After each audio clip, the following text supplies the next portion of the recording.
Hello everyone. গতকাল মেয়ের একটা নাচের কম্পিটিশন ছিল।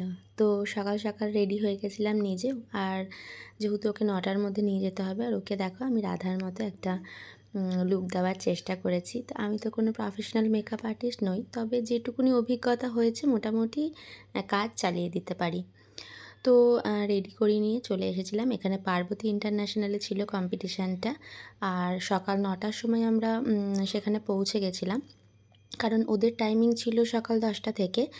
শুরু হয়েছিল অনেকটাই দেরিতে, তবে যেহেতু টাইমটা 10টায় দিয়েছিল আর কম্পিটিশনের ব্যাপার, তো ভেবেছিলাম একটু আগে আগে যাওয়াই ভালো।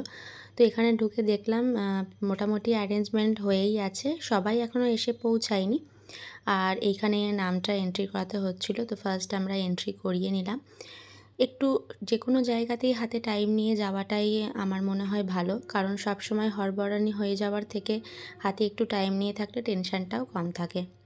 তো এখানে ফার্স্ট প্রদীপ প্রজ্বলন দিয়ে অনুষ্ঠানের সূচনা হয়। সেখানে অনেক গেস্ট, আসানসোলের যারা নৃত্যশিল্পী আছেন তাদের সবাইকে মোটামুটি ইনভাইট করা হয়েছিল। আর যিনি আমার মেয়ের নাচের ম্যাম, শুধু মেয়ের বলবো না, আমারও বলবো।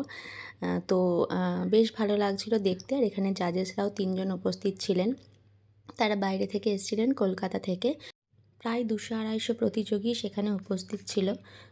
তো সেইখানে আমার মেয়েকে নিয়ে যেতে পেরেছি, এইটাই আমার কাছে অনেক। মেয়ে আমার কিছু হোক চাই না হোক, সেটা আমার কাছে কোনো বড় ব্যাপার নয়। সে একটা জায়গায় নিজে একা জাজেসদের সামনে পারফরমেন্স করেছে, এটাই সবথেকে বড়। তো চলো আজকের মতো টাটা।